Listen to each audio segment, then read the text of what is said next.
నమస్తే, this is Radhakrishna. Welcome to Friday poster. Action.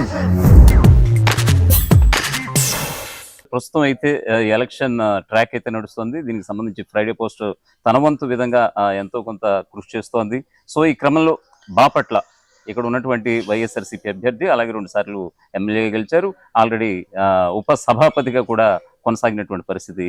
కోన అనే పేరు బాపట్ల జిల్లాలో ఒక బ్రాండ్ అనే చెప్పుకోవాలి. ఎందుకంటే 2 రంగాల్లో కూడా, అంటే అటు సినీ రంగం ఇటు రాజకీయ రంగంలో కూడా ఒక పేరొందిన కుటుంబం ఎవరన్నా ఉన్నారంటే అది కోన కుటుంబానికి బాపట్లలో ఒక మంచి పేరు ఉంది. సో కోన అనే పేరు ప్రస్తుతం ఇండస్ట్రీలో ఎవరిదైనా పేరు వినిపిస్తుందంటే కనుక కోన వెంకట్. ఖచ్చితంగా ఆయన దర్శకుడు, ఒక నిర్మాత, ఒక రచయిత, ఏదైనా కానీ ఓవరాల్గా ఎంటైర్ ఆ ఫీల్డ్లో కూడా ఆయన అన్ని రకాలుగా కూడా ముందుకెళ్తున్నటువంటి పరిస్థితి. నిన్నగా మొన్న ఒక 10 days బ్యాక్ గీతాంజలి మళ్ళీ వచ్చిందనే సినిమాను కూడా ఆయన తెరకెక్కించడం జరిగింది. సుమారుగా ఫస్ట్ డే ఎటువంటి వసూళ్లు సాధించిందో 10th డే అంటే నిన్నటికి నిన్న సేమ్ అదే వసూలు సాధించిందని కూడా ఆయనే చెప్తున్నారు. సో దీనికి సంబంధించిన స్టాటిస్టిక్స్, ప్రస్తుతం ఆ సినిమా గ్రాఫ్ ఎలా ఉందో, ప్రస్తుతానికి రాజకీయాలు మాట్లాడుకునే ముందు ఆ సినిమాకి సంబంధించి ఆయన మాట్లాడి తెలుసుకుందాం. నమస్తే అండి కోన వెంకట్ గారు. గీతాంజలి మళ్ళీ వచ్చింది, నిజంగా అయితే ఒక బిగ్ హిట్ అని చెప్పుకోవాలి. వసూళ్ళు అనేవి ఫస్ట్ డే ఒక అమౌంట్ ఎంత మెయిల్ చూసి నైజాం నుంచి నేను షాక్ అయ్యా. ఇదేంటిది ఫస్ట్ డే మాకు సిటీలో 28 లక్షలు 30 లక్షలు దరిదాపు వచ్చింది ఫస్ట్ డే కలెక్షన్. నిన్న అంతే ఉంది. నిన్న నేను షాక్. 10th డే అది. సో విచ్ అప్పుడు నాకు ఓహో ఇంక దీన్ని మనం హిట్ అనొచ్చు అనే నమ్మకం వచ్చింది. సో నిన్న 10వ రోజు కూడా అదే కలెక్షన్. ఎందుకంటే గీతాంజలి మీరు చూస్తే మధ్యాహ్న సీక్వెల్స్ ఒక ట్రెండ్ నడుస్తుంది. సెకండ్ హాఫ్ అయితే అల్టిమేట్ అన్నాను. సెకండ్ హాఫ్ ఏ మూవీ అయినా చూసుకుంటే చాలా సెకండ్ హాఫ్ జనరల్ గా వీక్ ఉంటుంది, ఫస్ట్ హాఫ్ అల్టిమేట్ ఉంటుంది. సెకండ్ హాఫ్ బాగుంది అనే టాక్ కి ఇది 100% ఇది సక్సెస్ అవుతుంది. ఎందుకంటే ఇవాళ రేపు సక్సెస్ అడ్డుకోవడానికి సినిమా ఒక సక్సెస్ అడ్డుకోవడానికి చాలా అంశాలు అడ్డుపడుతున్నాయి. నెంబర్ 1 రివ్యూస్, నెంబర్ 2 సీజన్ వస్తే ఐపీఎల్ లాంటి మేజర్ ఫస్ట్ షోలు సెకండ్ షోలు హెవీ డ్రాప్స్. దానికి కారణం ఏంటి? Cricket fans. దానికి కారణం సగం మంది అయితే సగం మంది బెట్టింగ్ ఫ్యాన్స్. ప్రతి వాళ్ళ ఫోన్లో వాడికి మ్యాచ్ అంటే ఏంటో, నో బాల్ అంటే ఏంటో, వైడ్ అంటే ఏంటో కూడా అవగాహన ఉండదు. కాకపోతే 2 రన్లు కొడితే ఇంత డబ్బులు, రూపాయికి 3 రూపాయలు, ఇది యాప్స్ రూపంలో వచ్చేసాయి. డైరెక్ట్ గా లీగలైజ్ అయిపోయింది బెట్టింగ్. దానివల్ల అది బాగా ఎఫెక్ట్ ఇస్తుంది సినిమా ఇండస్ట్రీకి. అదొక పక్కన. ఇంకొక పక్కన రేట్స్, ఇంకొక పక్కన రివ్యూస్, ఇంకొక పక్కన పైరసీలు, ఇంకొక పక్కన ఓటీటీ ప్లాట్ఫామ్స్. ఇందులో అతిపెద్ద క్రైమ్ ఒక రివ్యూస్ అని నేనైతే చెప్పక తప్పదు. దీన్ని ఏ విధంగా చూస్తారు మీరు? ఎందుకంటే మీ వ్యతిరేకులు కావచ్చు, వాట్ ఎవర్, వాళ్ళ పెద్ద ఫీల్డ్ లో ఉండొచ్చు, మీ యొక్క సినిమాని దెబ్బతీయడానికి ఒక రివ్యూ రాసేసాడు. జెన్యూన్ గా రివ్యూ అన్నది ఏంటంటే విమర్శనాత్మకంగా ఉండాలి, at the same time constructive గా ఉండాలి. కన్స్ట్రక్టివ్ గా అంటే ఇది బాగుంది, అవును, ఇది ఉంటే ఇంకా బాగుండేది, అవును, ఇది తగ్గింది, దీంట్లో ఏంటి లోపం ఉంది అది చెప్తే పర్లేదు. అవునండి, అవును. దీంట్లో నవ్వు రాలేదు, భయం వేయలేదు, హారర్ కామెడీ. ఇది this is straight away targeting, వ్యక్తిగతంగా టార్గెట్ చేయడం. సినిమా అంటే 200 మంది మినిమం కలిసి పనిచేస్తాం, ఆర్టిస్టులు కానీ, టెక్నీషియన్స్ కానీ, ప్రొడ్యూసర్స్, ఎవ్రీబడి. సో ఒక వ్యక్తిని ఇప్పుడు వాళ్ళ కోన వెంకట్ టార్గెట్ అనుకోండి, వాళ్ళు they are affecting the careers of 199 other people. తద్వారా ఇండైరెక్ట్ గా దీని మీద ఆధారపడిన ఇంకొన్ని 100 కుటుంబాలు ఉంటాయి. ఆ పార్కింగ్, థియేటర్ పార్కింగ్ ఒకటి దగ్గర నుంచి, క్యాంటీన్ ఒకటి దగ్గర నుంచి, వీళ్ళంతా సినిమా బాగుంటేనే వాడి క్యాంటీన్ వాడికి కళకళలాడుతుంది. So all these reviewers what they not understanding, వాడి ఒక కుటుంబాన్ని పోషించుకోవడం కోసం కొన్ని 100 కుటుంబాలనే వాళ్ళు ఎఫెక్ట్ చేస్తున్నారు. అది కూడా ఏంటి, not everybody, there are some reviewers they are very constructive. అది చదివితే అవును కదా, మనం తర్వాత సినిమాలు దీన్ని కరెక్ట్ చేసుకోవాలనిపించేలా ఉంటాయి. కొన్ని మాత్రం అర్థమైపోతుంది పర్సనల్ టార్గెట్. ఎనివే ఎంతమంది నెగిటివ్ రివ్యూస్ ఇచ్చినా, మంచి రివ్యూస్ ఇచ్చినా, సినిమా పరంగా బాగుంది అని అంటే కనుక ఇది కూడా ఒక్కసారి కాదు 2-3 సార్లు వెళ్ళి థియేటర్కి వెళ్ళి చూసే ప్రయత్నం అయితే ఖచ్చితంగా చూస్తున్నారు. ఇప్పుడు ఎవరు కూడా అంత నమ్మట్లేదులేండి. అవును. ఫైనల్లీ మీ సినిమా హిట్ అయినందుకు థ్యాంక్ యూ. కంగ్రాచులేషన్స్. ఫస్ట్ మళ్ళీ దీనికి సీక్వెల్ గా ఏమైనా థర్డ్ రాబోతుందా? థర్డ్ ఆల్రెడీ నేను ప్లాన్ చేసి ఉంచాను. ఏమనుకుంటున్నారు దానికి? కింద ట్యాగ్ లైన్ గీతాంజలి అనేది కామన్, కింద ట్యాగ్ లైన్ ఏమనుకుంటున్నారు? అదే మరి ఈసారేమో మళ్ళీ వచ్చింది అన్నాం. ఈసారి తర్వాత మరి దానికి కొత్త ఏదైనా వెరైటీగా ఎందుకు వచ్చింది అలాంటిది పెట్టి ఎందుకు వచ్చింది ఇదే casting same. But they'll be ఇప్పుడు ఫస్ట్ కి దీనికి చాలా మంది యాడ్ అయ్యారు. ఆలియా గారు యాడ్ అయ్యారు, తర్వాత సత్య, కొన్ని పాత్రలు, సునీల్ వెరీ వాల్యూ ఎడిషన్ ఇందులో. అలాగా ఇంకొంతమంది యాడ్ అవుతారు. ఎనివే సినిమా హిట్ అనేది కంగ్రాచులేషన్స్ అండి. అలాగే మన ప్రస్తుతం మీరు ఆల్రెడీ బాపట్ల మీ సొంత ఊరికి వచ్చి ఉంటున్నారు. మీ బాబాయ్ గెలుపు కోసం ఇక్కడే ఉండబోతున్నారు మరో 4 రోజుల పాటు. ఆయన గెలుపు అలాగే విజయోత్సవాల్లో పాల్గొనేందుకు కూడా అన్ని రకాలుగా ఇక్కడ సిద్ధం చేసుకుని ఇక్కడ పాగ వేసుకుని కూర్చున్నారు. సార్ ఇక్కడ ఎలా ఉంది? ఆల్రెడీ 2014లో జనసేన మద్దతుతో టీడీపీ ఆ రోజు ఎలక్షన్స్కి వెళ్ళింది. అయినా సరే అంతటి వేవ్లో కూడా 2014లో ఆయన, అంతకుముందు 2009లో స్వతంత్ర అభ్యర్థిగా 30,000 సాధించినటువంటి చిన్న విషయం కాదు.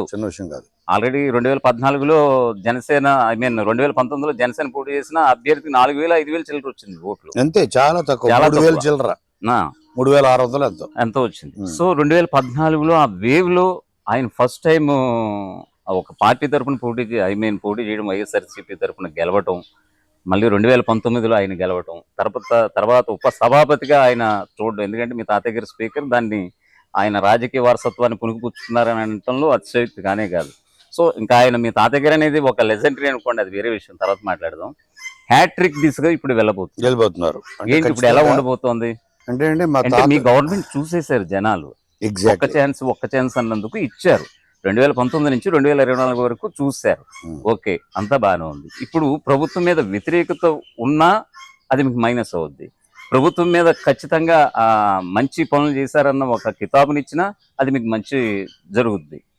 అంటే నేను పాదయాత్ర చేస్తున్నా, ప్రతి మండలం, ప్రతి పంచాయతీ ఇప్పుడు తిరుగుతున్నా. నేను వచ్చి 3 days అయ్యింది. అంతకుముందు ఒక 1 week చేసి వెళ్ళా, మళ్ళీ నా రిలీజ్ అయిన తర్వాత మళ్ళీ వచ్చా. నేను ప్రత్యక్షంగా మనకు తెలిసిపోతుంటుంది. ఎలా తెలుస్తుందంటే ప్రతి ఇంటికి గడప గడపకి వెళ్తున్నాను, నేనే వెళ్తున్నాను. నేను చాలాసార్లు చెప్పాను, మళ్ళీ చెప్తున్నాను, నా రాజకీయం అన్నది మా నియోజకవర్గం వరకే ఉంటుంది. నేను ఇప్పుడు దాకా జగన్మోహన్ రెడ్డి గారిని పర్సనల్గా కూడా ఎంత దూరంలో కూడా కలవలేదు. 14 ఎలక్షన్లో నేను ప్రత్యక్షంగా పాల్గొన్నాను, ఇన్ఛార్జిగా నేను ఉన్నాను ఇక్కడ. 19 ఎలక్షన్లో కూడా, 14 ఎలక్షన్లో మేము 5,000 చిల్లర ఓట్ల మెజార్టీతో గెలిచాం. అటువంటిది 19 ఎలక్షన్లో 16,000 ఓట్ల మెజార్టీతో గెలిచాం. అంటే ఇంకా ఇన్ఛార్జిగా ఉన్నది పార్టీ పరంగా కాదు కదా? పార్టీ పరంగా కాదు, అంటే మీ చిన్నాన్నగారి నిమిత్తం ఇక్కడ ఇన్ఛార్జ్ ఆయన తరఫున నేను బాధ్యతలు. ఇప్పుడు మాకు కరపాలెం మండలం అని చాలా కీలకమైన మండలం, 40,000 పైచీలకు ఓట్లు ఉంటాయి ఆ ఒక్క మండలంలో. ఆ మండలమే మీకు దత్త తీసుకోరా గారు చెప్పడం కూడా జరిగింది. అవును, ఏం తీసుకుని దానికి వ్యూహకర్తగా ప్లస్ ఇన్ఛార్జిగా నేను బాధ్యతలు తీసుకొని చాలా ఆ రోజు 19 ఎలక్షన్లో. అయితే ఏంటంటే జగన్మోహన్ రెడ్డి గారు వచ్చిన తర్వాత మీరు అన్నట్టు 14 ఎలక్షన్లో జస్ట్ ఒక చాలా నేరో మార్జిన్, 1.5% నేరో మార్జిన్తో ఆయన మిస్ అయ్యారు. 19 ఎలక్షన్లో కేవలం చంద్రబాబు నాయుడు ఆయన చేసిన తప్పిదాలు, ఆయన ఇచ్చిన మాటలు, హామీలు ఇవన్నీ హంబక్ అని ఆయన చెప్పడం కాదు, ఇంక్లూడింగ్ పవన్ కళ్యాణ్తో సహా చెప్పారు. చెప్పడం వల్ల ఓహో అయితే కరెక్ట్ కాదు. ఆయన విడివిడిగా పోటీ చేస్తాడు కదా ఆయన. 18 మరి ఇప్పుడు 18-17లోనూ ఆయన బయటకు వచ్చేసి చంద్రబాబు. సో ఈ last credibility as a leader. దానికి కారణం ఏంటంటే అడ్డమైన హామీలు ఇచ్చి అవి పాసిబుల్ కాదని తెలిసి కూడా, దానివల్ల 19 ఎలక్షన్లో ఒక land slide victory Jaganmohan Reddy గారి పార్టీ చూసింది. 19 నుంచి ఇప్పుడు వరకు మీరు అన్నట్టు రూలింగ్లో ఉండి ఉమ్, నాకు తెలిసి ప్రపంచ రాజకీయ చరిత్రలో ఉమ్, ఏ లీడర్ కూడా ఉమ్, ఇంక్లూడింగ్ ఉమ్, చెప్పేది యుఎస్ ప్రెసిడెంట్ కూడా ఉమ్, నా పాలన మీకు నచ్చితేనే ఓటేయండి, ఉమ్, మీ కుటుంబానికి మేలు జరిగితేనే ఓటేయండి ఉమ్, అని చెప్పే నాయకుడు నాకు తెలిసి ఎవ్వడు ఉండడు. yeah, మీకు ఎందుకు చిన్న ఎగ్జాంపుల్ చూడండి. ఉమ్, చంద్రబాబు నాయుడు గారు ఆయన ఒప్పుకున్నాడు నిన్న. ఉమ్, ఎలాగంటే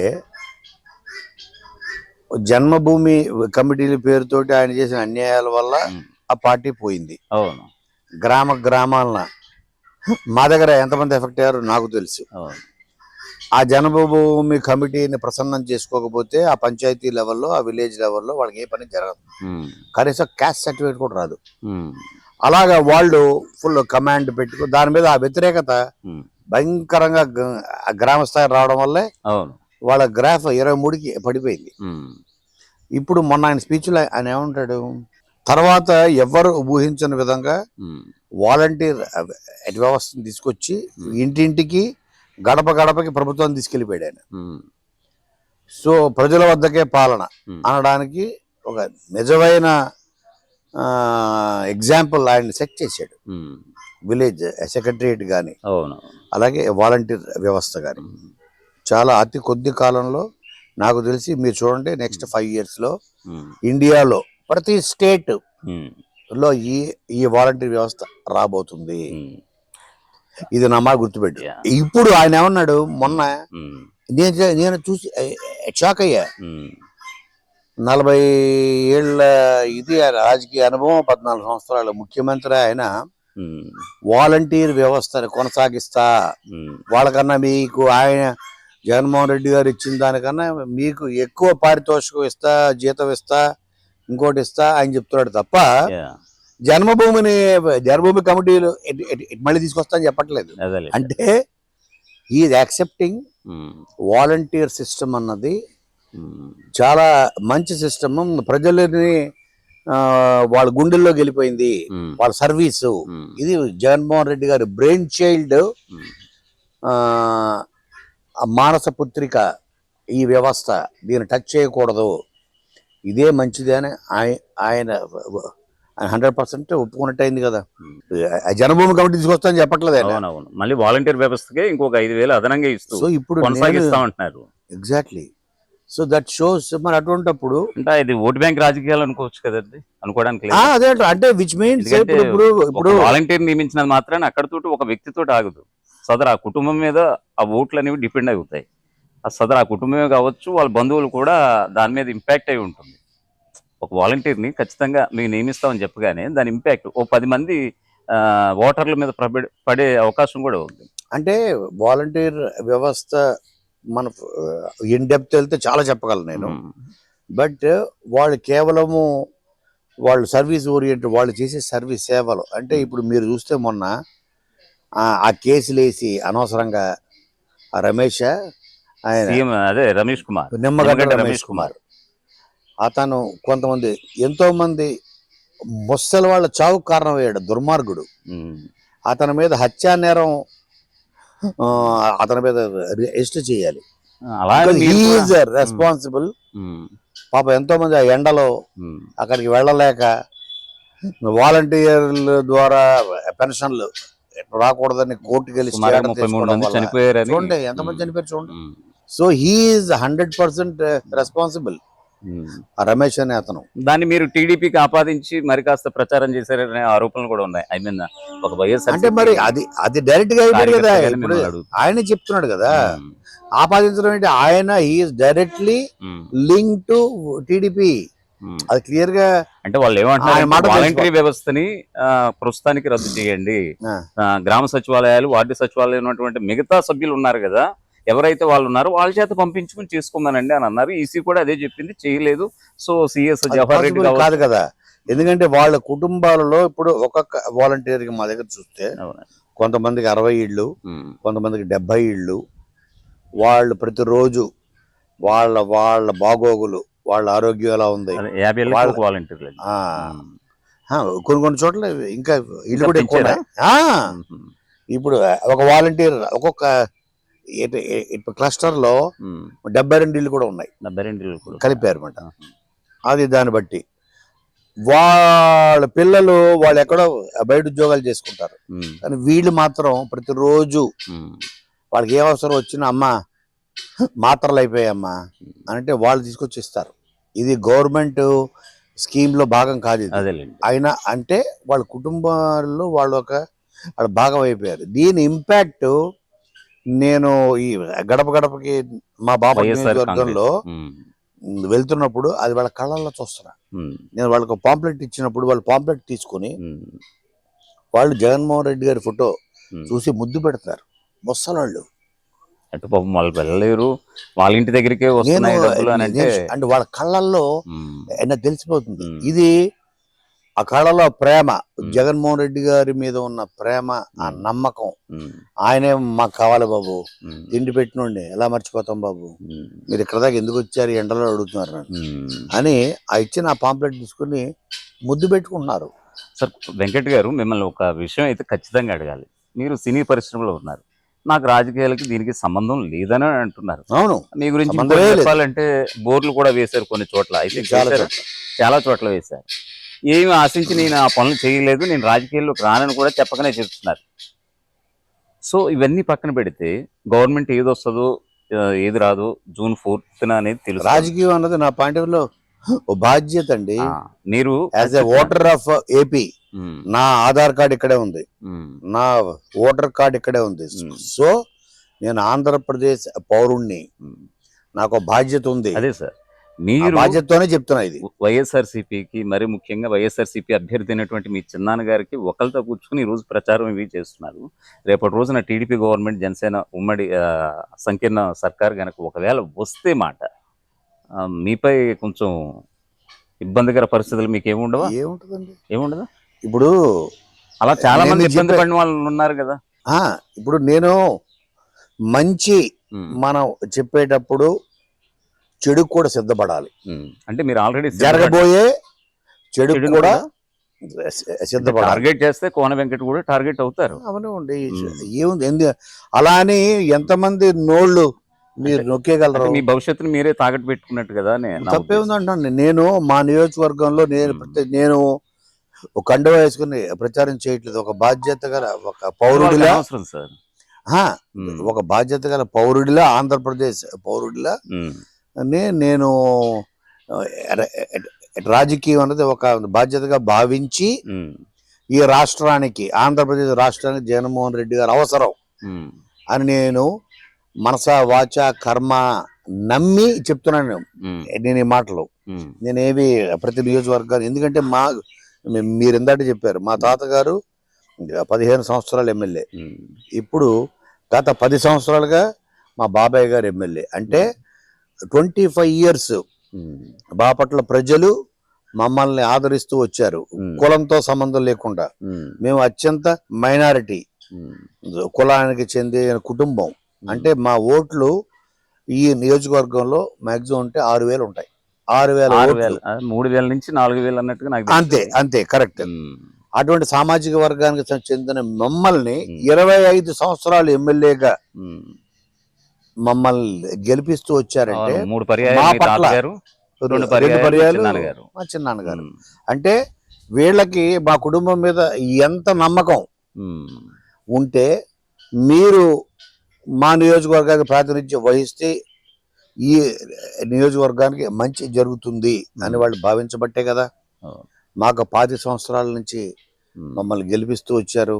అటువంటి వాళ్ళకి మేలు జరగడం కోసం నేను నిజం మాట్లాడాలి అని నిర్ణయించుకునే, దానివల్ల వచ్చే ఏదైనా చెడు ఉంటే దాన్ని కూడా సిద్ధపడే మాట్లాడుతాను. మెగాస్టార్ చిరంజీవి కూటమి అభ్యర్థులకు ఓటేయండి, రాష్ట్ర ప్రయోజనాలు కాపాడండి, రాష్ట్ర అభివృద్ధి కోసం దోహదపడండి అంటూ రాష్ట్ర ప్రజలకు పిలుపునిచ్చినటువంటి పరిస్థితి. పక్కన సీఎం రమేష్ పెట్టుకుని ఐ థింక్ మరి ఆయన స్టేట్మెంట్స్ మీరే విధంగా చూస్తారు? దానికి మీ స్పందన కావాలి నాకు.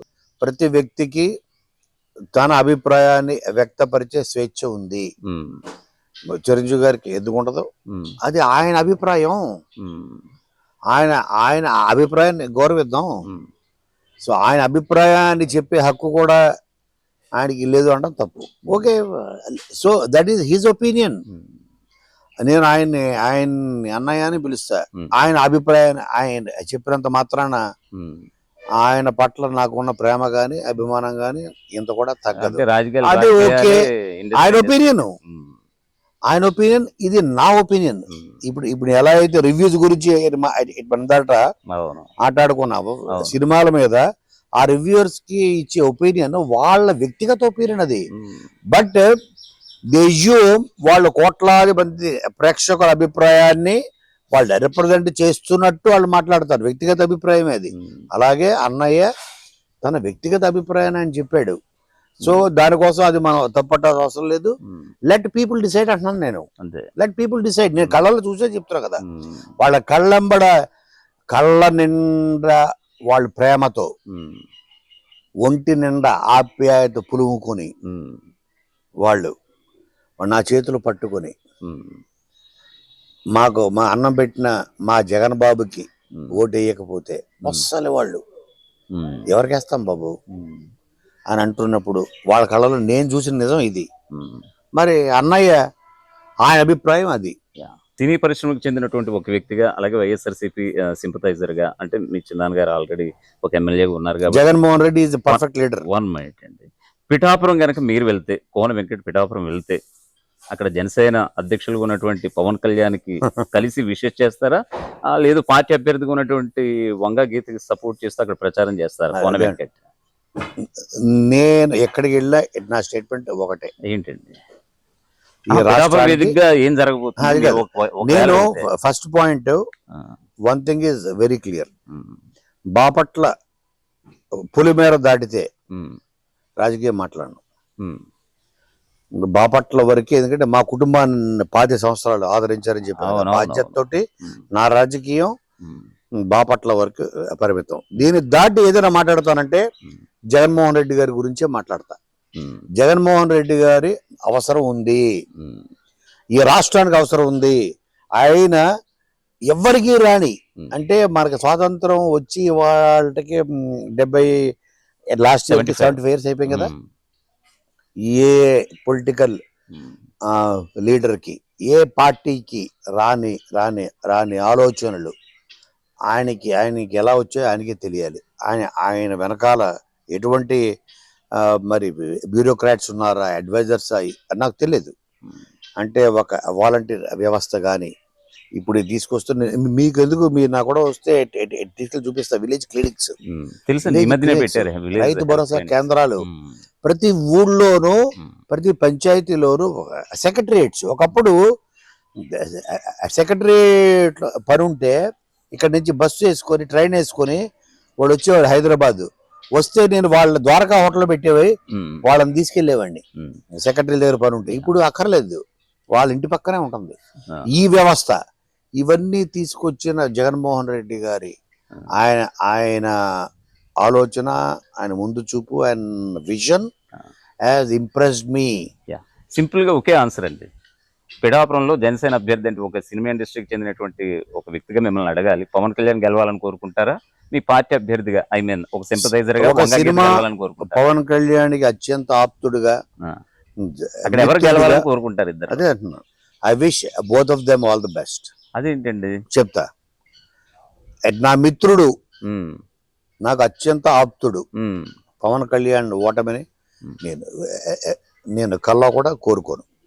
పవన్ కళ్యాణ్ ఓటమిని అయితే మీరు కోరుకోను. అలాగే అట్ ద సేమ్ టైం ప్రజాసేవకి పూర్తిగా అంకితం అయ్యి ఒక రైట్ పార్టీ వైపు ఉన్న వంగా గీత గారు, నేను ఒకసారి ఒక టీవీలో ఈ మన దిశ యాప్ గురించి మాట్లాడుతూ మామ్ అన్న సినిమాని నేను ఇటు రాశా. శ్రీదేవి గారి 100వ చిత్రం.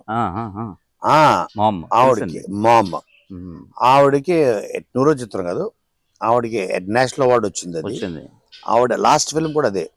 దానికి కథా రచయిత నేను. ఒక టీవీ చర్చలో దిశ యాప్ గురించి మాట్లాడుతూ, అది కూడా that story is about rape victim.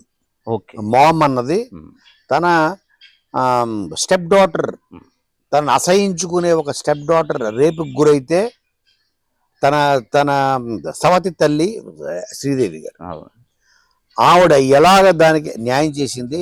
Government చట్టం చేయలేని న్యాయం, తనని ద్వేషిస్తున్న తన కూతురికి ఒక సవతి తల్లి చేసిన న్యాయమే ఆ సినిమా మామ్. దిశ యాప్ వచ్చినప్పుడు అది with in seconds, with in minutes దాన్ని మీ ఫోన్లో ఆ యాప్ ఉంటే దిశ యాప్, అది చూసి నేను చాలా చెల్లించిపోయా. అరే this can save lot of people అనిపించి నేను ఒక ఇంటర్వ్యూలో నేను ఒక దీంట్లో వెళ్ళి ఫోన్ ఇన్లో వెళ్ళి చెప్పా. నాకు వెంటనే నా కాల్ ఎక్కడ వచ్చింది తెలుసండి మీకు? నా కాల్ వంగా గీత గారి దగ్గర వచ్చింది. నాకు ఆవిడ పరిచయం కూడా లేదు. అయితే ఇంకా ఆనాడు కాకినాడ ఎంపీ ఆవిడ ఫోన్ చేశారు. నా దగ్గర నెంబర్ కూడా లేదు. ఎవరంటే అంటే నా పేరు వంగా గీత అండి, కాకినాడ ఎంపీ. మేడం చెప్పండి అన్న, ఇప్పుడే చూశాను నేను, మీరు ఫోన్ ఇన్లో వచ్చి చెప్తున్నారు మా అమ్మ కథా రచయిత మీరే అంట కదా, నేను చూస్తా ఉన్నాను, నాకు చాలా ఇష్టమైన సినిమా అది, ఎన్నోసార్లు చూశాను అని ఆవిడ నా నెంబర్ పట్టుకొని వెతికి ఆవిడ ఫోన్ చేసింది. అంటే ఒక సామాజిక స్పృహ ఉన్న ఒక నాయకురాలు ఆవిడ అని నాకు అనిపించింది. So at the same time she's at the right side. అంటే జగన్మోహన్ రెడ్డి గారి నాయకత్వంలో ఆవిడ వెళ్తుంది ఎన్నికలకి. కాబట్టి వాళ్ళిద్దరికి ఆల్ ద బెస్ట్ చెప్పడం తప్ప వీళ్ళకి వేయండి ఓటు వీళ్ళకి అసలు మీ ఇద్దరు చెప్పినట్టు బాపట్ల దాటి నేను రాజకీయం మాట్లాడను. మాట్లాడితే నేను చెప్పేది ఒకటే, ముఖ్యమంత్రిగా మాత్రం చంద్రబాబు నాయుడు లేదా జగన్మోహన్ రెడ్డి గారు అంటే వీళ్ళిద్దరికే కదా అవకాశం. మా మిత్రుడికి లేదు కదా. మా మిత్రుడు కనుక చెప్పలేండి, నా స్నేహితుడు పవన్ కళ్యాణ్, తను ఒక క్లియర్ ఎజెండా తోటి, ఒక క్లియర్ స్ట్రాటజీ తోటి, అతని ఇంటెన్షన్స్ ఎప్పుడు కూడా తప్పు కాదు. పవన్ కళ్యాణ్ ఆయన ఆలోచనలు ఆయన ఆలోచన కూడా తప్పు. ప్రజలకి మంచి చేయాలని ఆలోచన, ప్రజలకు మంచి చేయాలని. కానీ అతను చంద్రబాబు నాయుడు అనే ఒక శక్తి, ఆ శక్తికి అతను అమాయకుడికి బలైపోయాడు అని అనిపిస్తుంది. ఎందుకంటే 10 ఏళ్ళు అయింది పార్టీ పెట్టి. నేను ఫస్ట్ తను పార్టీ పెట్టి వెంటనే మేము రోజుకి 2 గంటలు మాట్లాడుతున్నాడు తెలుసా మీకు? ఎవ్రీ డే మార్నింగ్ 6:30 నాకు కాల్ వచ్చేది పవన్ దగ్గర నుంచి. ఎవ్రీ డే అంటుంటే పార్టీ పెట్టిన తర్వాతే, తను పెట్టిన తర్వాత 2012 ఆ టైంలో ప్రతిరోజు పవన్ కళ్యాణ్ ఒక బెస్ట్ మిత్రుడు నాకు. ప్రతిరోజు పార్టీ పెట్టిన దగ్గర నుంచి ఉదయం 6:30కి ఆయన దగ్గర నుంచి ఫోన్, బాండింగ్ ఉన్నటువంటి మీకు ఈ రోజు ముఖ్యమంత్రి జగన్మోహన్ రెడ్డి పవన్ ని ఎటువంటి విమర్శలు చేయలేక ఏం చేయాలో తెలియక అని సాక్షాత్తు టీడీపీ నేతలు జనసేన శ్రేణులు అంటున్నారు. 3 పిల్లుళ్ళు అని. ఒక బెస్ట్ ఫ్రెండ్ గా పవన్ పై ముఖ్యమంత్రి జగన్మోహన్ రెడ్డి చేస్తున్నటువంటి ఆ విమర్శలకి ఒక బెస్ట్ ఫ్రెండ్ గా కోన వెంకట్ ఏం చెప్తారు పవన్ కళ్యాణ్ కోసం? అంటే నేనైతే ఖచ్చితంగా రాజకీయాల్లో వ్యక్తిగత విమర్శలకి చేయకూడదు. జగన్మోహన్ రెడ్డి అయితే పవన్ కళ్యాణ్ విషయంలో చేయకూడదు. అది నేను ఖండిస్తున్నారు. ఖండించకపోయినా ఖండిస్తున్నారు అంతే. చేయకూడదు. పవన్ కళ్యాణ్ ఇప్పుడు మీరు ఎంత అద్భుతమైన వ్యవస్థలు పెట్టి ప్రభుత్వాన్ని సమర్థవంతంగా చిట్ట చివర మా ఊళ్ళో మా నియోజకవర్గంలో చిట్ట చివర ఉన్న ఒక పాక ఉంటదండి, ఎక్కడో మారుమూల, ఆ పాక కూడా వెళ్తుంది పథకం. ఇన్ని మంచి పనులు చేస్తున్నారు కదా, మీ మంచి పనులే, మీ మంచి ఆలోచనలే, మీ పథకాలే ఆ పేదలే మిమ్మల్ని గెలిపిస్తారు. వీటితో అవసరమే లేదు. ఇటువంటి వ్యాఖ్యలు చేయడం సరికాదు. అసలు ప్రస్తావనే అనవసరం. ఈ ప్రస్తావనే అనవసరం అని నా ఫీలింగ్. కోన వెంకట్ గారి సూచన 100% ఇది నా సూచన. అసలు పేరు తీయబడి బెటర్. ఎందుకంటే అసలు ఇప్పుడు తను జగన్మోహన్ రెడ్డి గారికి ఏకైక ప్రత్యర్థి చంద్రబాబు ఒక్కడే. అతను అందరినీ పావుల్లాగా అతను పవన్ కళ్యాణ్ భయపడుతూ పవన్ పైన విమర్శనాస్త్రాలు సంధిస్తూ ఆయన ఇచ్చే గంట స్పీచ్ ఒక హాఫ్ అన్ అవర్ ఆయనదే ఉంటుంది. సాక్షాత్తు మీలాంటి వాళ్ళు చెప్తున్నారు. అనవసరం. ఇతను చాలా మందిని పావులుగా చేసి వాడుకుంటున్నాడు చంద్రబాబు నాయుడు. అది వాళ్ళిద్దరు మిత్రులుగా వాడుకుంటున్నాడు. వాళ్ళిద్దరు ఆ విషయం తిరిగి త్వరలో అప్పుడు ఒకసారి తెలిసి వచ్చింది 2014లో 14 తర్వాత అంటున్నాను. వాళ్ళ పార్టీ ఎమ్మెల్యేలే వాళ్ళు తిట్టిచ్చారు కదా, నీ వల్ల గెలిచాము మేము. ఎంతమంది? ఆ చింతమనేని దెందులూరు ఎమ్మెల్యేనా, దెందులూరు చింతమనేని ప్రభాకర్ అతను కాదు, ఇంకా చాలా మంది నాకు తెలిసి, ఈవెన్ ఐ థింక్ బోండావం కూడా పవన్ కళ్యాణ్ వల్ల మేం గెలిచేది ఏంది అని. అంటే అయిపోయిన తర్వాత అదేంటి, మీకు సామెత ఉంది, ఏడు దాటిదాకా ఏడు మల్లన్న, ఏడు దాటిన తర్వాత బోడి మల్లన్నని. అది ఆల్రెడీ మావాడు చూశాడు, చూసి తిరగబడ్డాడు, నిజం మాట్లాడాడు. మళ్ళీ అతని కుట్రకు బలైపోయాడు అనిపిస్తుంది నాకు. సో మీరు అటువంటి స్టేట్మెంట్స్ రిలీజ్ చేస్తున్నారు కాబట్టి మీకు ఇంకొక ప్రశ్న అడగాలి. అంటే యాక్చువల్గా చెప్పాలంటే చిరంజీవి విషయంలో అండి, అంటే చిరంజీవి అని కాదు, రామ్ గోపాల్ వర్మ మరి మీకు స్నేహితులా లేకపోతే ఒకే ఇండస్ట్రీ కాబట్టి ఖచ్చితంగా ఆయన గురించి ప్రస్తావించాలి. మొన్న రాయి దాడి జరిగింది సీఎం జగన్ పైన. ఎవ్వరూ కూడా సినీ ఇండస్ట్రీకి సంబంధించిన వ్యక్తులు ఎవరు స్పందించకపోవడం నిజంగా దారుణం అంటూ కూడా ఆయన ట్వీట్ తప్పది. ఏంటి దాన్ని ఎలా చూస్తారు? స్పందించాలి. ఎందుకంటే జగన్మోహన్ రెడ్డి గారు ఒక వైఎస్ఆర్సీపీ పార్టీ అధ్యక్షుడుగా మీరు చూడకూడదు. సో ఈ విషయంలో అతను ఒక రాష్ట్ర ముఖ్యమంత్రి, హీజ్ సీఎం. ఓటు వేసిన వాళ్ళకి ఓటు వేయని వాళ్ళకి కూడా ముఖ్యమంత్రి కదా. సో టిల్ నెక్స్ట్ మళ్ళీ గవర్నమెంట్ డిజాల్వ్ అయ్యేంత వరకు ఆయన చీఫ్ మినిస్టరే. ఒక ముఖ్యమంత్రికి తగిలిన రాయేది. దానికి స్పందించి ఉంటే బాగుండేది అని మీరు అంటున్నారు. ఈ విషయం అంతవరకు ఓకేనండి. ఆర్జీవి ఇచ్చిన ఆ ట్వీట్ కి యాక్సెప్ట్ చేద్దాం, ఎందుకంటే తప్పదు. ఎందుకంటే సినిమా ఇండస్ట్రీ కూడా గవర్నమెంట్ లో కూడా ఒక చిన్న భాగం, దానికి ఒక సెపరేట్ డిపార్ట్మెంట్ ఉంటుంది. ఆయన సింగిల్ విండో ఒక దీనికి సంబంధించి ప్రవేశపెట్టడం, మీకు ఒక ఎక్కడ పడితే అక్కడ షూటింగ్లు చేసుకుని విసులుబాటు కల్పించడం అనేది ఆయన ధర్మం పాటిస్తూ వస్తున్నారు. ఇండస్ట్రీకి సంబంధించి ఖచ్చితంగా స్పందించాలి. ఈ విషయం పక్కన పెడితే కనుక మెగాస్టార్ చిరంజీవికి పద్మశ్రీ వచ్చింది, పద్మభూషణ్ వచ్చింది, పద్మవిభూషణ్ వచ్చింది. పద్మవిభూషణ్ వచ్చినప్పుడు రాష్ట్ర ప్రభుత్వం తరఫున మినిమం కంగ్రాచులేషన్స్ సార్ అని ఒక చిన్న మొక్క కూడా గవర్నమెంట్ తరఫు నుంచి ఆయనకి లేకపోవడం అనేది ఒక వింతగా తప్పే. మరి అది కూడా తప్పేగా? తప్పే, చెప్పండి. తప్పే అంటున్నాను. అదే అంటున్నా. మీరు ఒకటి గుర్తుపెట్టుకోండి, నేను ఏమంటా వైఎస్ఆర్సీపీకి అధికార ప్రతినిధిని కాను. ఓకే, అంటే వాళ్ళు చేసే ప్రతి దాన్ని సమర్థించడానికి నేను వైఎస్ఆర్సీపీ అధికార ప్రతినిధిని కాను. సింపథైజర్.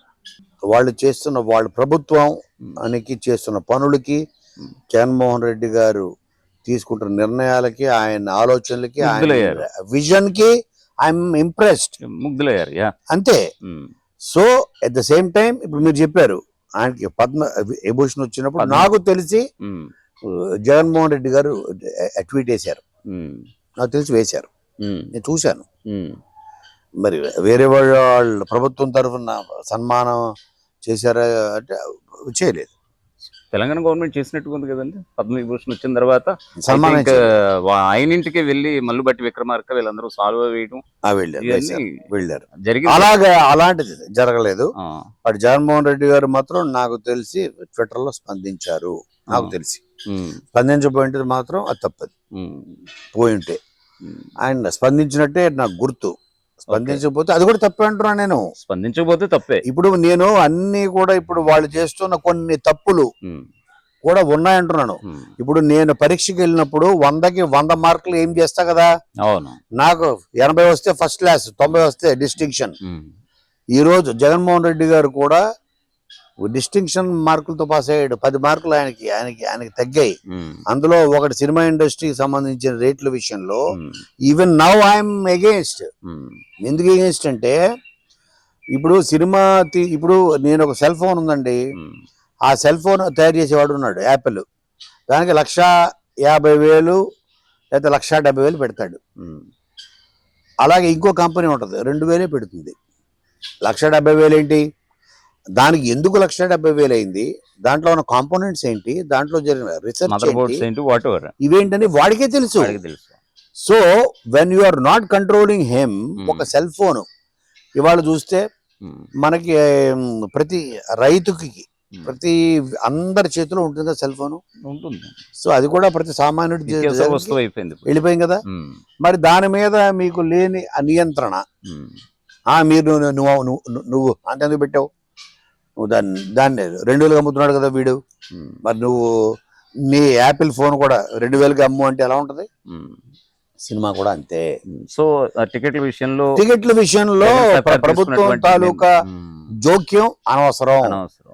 సినిమా బాగలేకపోతే ఫ్రీగా చూపించినా చూడవు. సినిమా బాగుంటే యాపిల్ ఫోన్ అయితే సినిమా ఇప్పటికీ అర్థం కావట్లేదు. ఇన్ని సంక్షేమ పథకాలు బడుగు బలహీన వర్గాల కోసం ఇన్ని పథకాలు పెట్టినటువంటి వ్యక్తి ఇండస్ట్రీకి సంబంధించి ఎందుకు అంత కక్ష అంటూ కూడా చాలా మంది ప్రశ్నించారు ఆ రోజు. మీ బాధలు ఆయన పట్టవా జగన్? అదే అంటున్నాను. జగన్మోహన్ రెడ్డి గారు ఇప్పుడు మొన్న ఒక అత్యంత కీలకమైన వ్యక్తి, ఆయన పేరు చెప్తే బాగుండదు కాబట్టి సో ఆయన చెప్పాలి సార్. వద్దు, మనం అందరం ఎంచుకున్నటువంటి వ్యక్తి. వద్దు కాదు, ఆయనకి సంబంధించిన వ్యక్తి అండి. ఆయన పక్కన ఉన్న వ్యక్తుల్లో అనుకోండి, ఆయన పక్కన ఉన్న ఒక వ్యక్తికి నాకు ఈ ఆర్గ్యుమెంట్ జరిగింది. సినిమా ఇండస్ట్రీ అంటే మీకు ఒక పవన్ కళ్యాణ్ లేకపోతే ఒక చిరంజీవి గారు లేకపోతే ఇంకోళ్ళు XYZ రాఘవేంద్రరావు గారు వీళ్ళు అంటే మీకు డైరెక్ట్ గా మీకు వాళ్లే కనపడుతున్నారు. ఇప్పుడు జగన్మోహన్ రెడ్డి గారి ప్రభుత్వాన్ని సపోర్ట్ చేస్తూ ఆర్ ప్రభుత్వం తీసుకునే నిర్ణయాలని, ఇప్పుడు 3 రాజధానుల నిర్ణయాన్ని చిరంజీవి గారు కూడా ఆయన స్వాగతించారు. సో అది మర్చిపోయారు.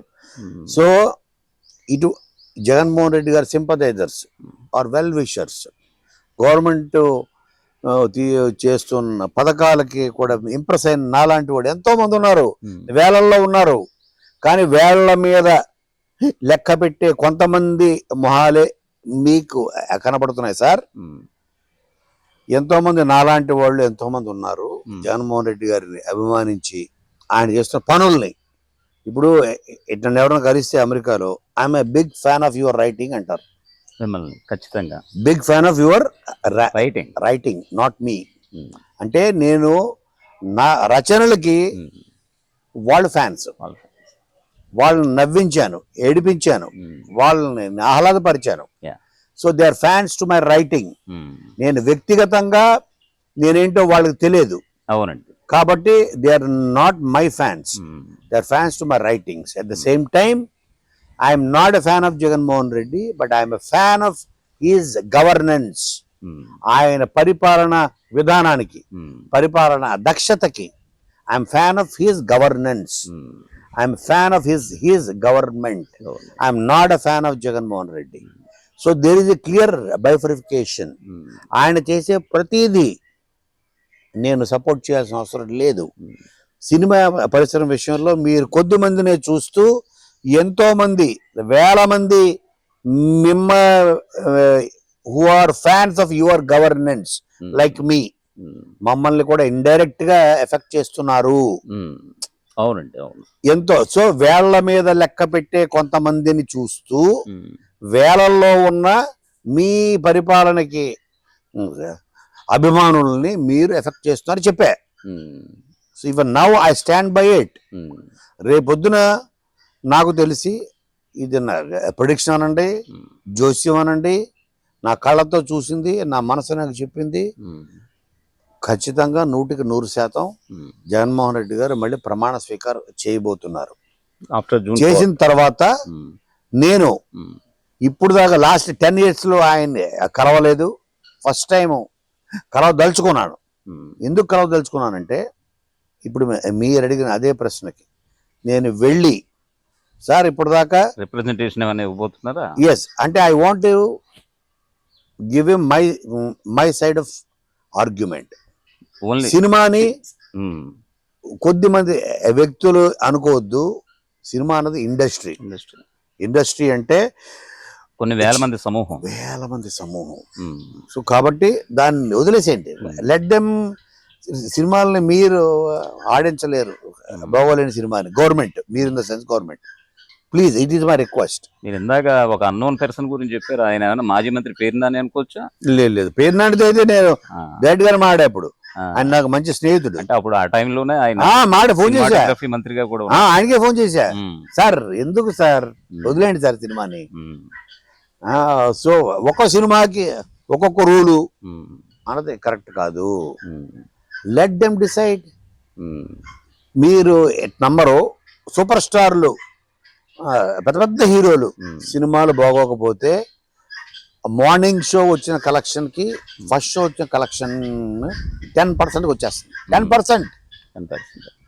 సో మీరు వాళ్ళు రేట్లు ఫస్ట్ షోకి మార్నింగ్ షోకి 500 రూపీస్ పెట్టుకుంటే ఫస్ట్ షోకి వచ్చేటప్పటికి అది 10 మంది థియేటర్లో ఉంటే అతను దాన్ని ఇమీడియట్ గా డ్రాప్ చేసి 100 రూపాయలు కూడా పెట్టుకుని అతనికి వెసులుబాటు అతనికి ఇచ్చేసేయండి. బాగుంటేనే దాన్ని పెంచుకుంటూ వెళ్తాడు, బాగాలేకపోతే తగ్గించుకుంటూ వెళ్తాడు. ఇంతే పెట్టాలి. స్లాబ్ సిస్టమ్ వద్దంటారా షో కూడా అది మార్చి. ఇప్పుడు మనకి యాపిల్ వాడు ఎప్పుడు పెంచుతాడు ఎప్పుడు తగ్గిస్తాడు తెలియదు, ఫోన్లు అంతే కదా. అవునండి, అవును. కొత్త మోడల్ రాబోతుంది అంటే ఉన్న ఓల్డ్ స్టాక్ వెళ్ళిపోవాలి కాబట్టి 50% స్లాష్ చేస్తాడు, వెళ్ళిపోతాయని. So it is a marketing strategy. అలాగే సినిమా వాడు కూడా వాడి సినిమాలని అమ్ముకోవడానికో లేకపోతే ప్రేక్షకుల దగ్గర తీసుకెళ్ళడానికో వాడికి స్వేచ్ఛనివ్వండి అంటున్నాను. సో ఇప్పటివరకు ఒక సినిమా వ్యక్తిగా సినిమాకి సంబంధించి మీతో ముఖాముఖి చాలా బాగుంది. ఇంకా మీ చిన్నాన్న గారు ఇక్కడ గెలుపు అవకాశాల కోసం మాట్లాడేద్దాం. ఇంకా ఆల్రెడీ ఆయన 2 times హ్యాట్రిక్ కొట్టబోతున్నారు ఇప్పుడు ఆయన. ఎందుకంటే ఎంత మెజారిటీ అంటే గతంలో ఫస్ట్ టైం చూసుకుంటే గనక ఆ రోజు 4,000 చిల్లర, ఐ థింక్ 5,000 చిల్లర గెలవడం జరిగింది 2014 లో. అది కూడా మంచి వేవ్, టీడీపీ జనసేన కూటమి. నిజంగా ఆ టైంలో గెలవడం అనేది చిన్న విషయం కాదు. మరి 2019లో విడివిడిగా వాళ్ళు పోటీ చేయడం సుమారుగా 15 నుంచి 16,000. ఇప్పుడు ఈ దఫా 2014 రిపీట్ కాబోతుందని వాళ్ళు ఆశిస్తున్నారు. ఆ క్రమంలో హ్యాట్రిక్ సాధ్యమా? హ్యాట్రిక్ 100% కొట్టబోతున్నారు. దానికి కారణం ఏంటంటే జగన్మోహన్ రెడ్డి గారి ఆయన పథకాలు, ఆయన స్కీములు అదొక ఎత్తి అయితే, రఘుపతి గారు వ్యక్తిగతంగా ఆయన బేసిక్ గా హీఈస్ బిజినెస్ మ్యాన్, ఆయన ఒక కాంట్రాక్టర్. అవునండి, అవును. బాపట్ల మీరు జూబ్లీ హిల్స్ లో మీరే సాయంత్రం బయలుదేరి కారులో నిద్రపోయి నిద్ర లేచేటప్పటికి మీ డ్రైవరు బాపట్ల చేరుకుంటే మీరు కళ్ళు తెరిస్తే ఇదేంటి జూబ్లీస్ లో ఉన్నాను అనుకుంటారు. ఇంకా ఇదేంటి ఇలా ఉన్నాను. మీరు ఈ రోడ్లు చూస్తే ఈ రోడ్లు నేను అలాగే ఫీల్ అయ్యా. ఇదేంటిది మళ్ళీ బ్యాక్ వచ్చామా అని. రోడ్స్ మీరు ఎట్ నైట్ టైం రండి. రోడ్లు అంటేనే జగన్ మీద ఇప్పుడు వస్తున్నటువంటి పరిస్థితి అదే. ఈయన ఏమైనా సొంత నిధులతో వేయించారా లేకపోతే గవర్నమెంట్ నిధులతోటే? మాకు కూడా ఓఆర్ఆర్ ఉంది తెలుసు ఇక్కడ బాపట్లకి. అవునా? ఔటర్ రింగ్ రోడ్ ఉంది. మీరు ఆఫ్టర్ ది ఇంటర్వ్యూ మీరు 4 రోడ్లు చూడండి, వెళ్దాం. ఆయన పర్సనల్ ఇంట్రెస్ట్ తీసుకుని మురికి కాలువలు ఉంటే మురికి కాలువల్ని ఆయన పూడిపించి పైన మార్కెట్ వేయించాడు. తీసుకెళ్తాం మిమ్మల్ని దయచేసి వేసి అక్కడ కూరగాయల మార్కెట్, పళ్ళ మార్కెట్, మీట్ మార్కెట్, కొన్ని 100 మంది. అది అంటే అసలు అక్కడ అత్యంత ఘోరంగా ఉండే ఊరు సెంటర్ లో, కర్లపాలెం సెంటర్ లో అత్యంత ఘోరంగా ఉండే ప్రాంతాన్ని ఇప్పుడు అతి సుందరమైన ఒక మార్కెట్ కింద తయారైంది. ఎంతో 100 మందికి జీవనోపాధి. అలాంటి ఇది దట్ ఈస్ హీస్ పర్సనల్ ఆయన థాట్. అలాగే రోడ్ వైడనింగ్, 100 మందిని వ్యాపారస్తులు కన్విన్స్ చేసి వాళ్ళ షాపులు కొట్టేయించేసి దాని రోడ్ వైడనింగ్. బాపట్ల జరిగిన అభివృద్ధి. రోడ్ వైడనింగ్ అంటున్నారు కాబట్టి ఒక విషయం ఖచ్చితంగా మాట్లాడాలి.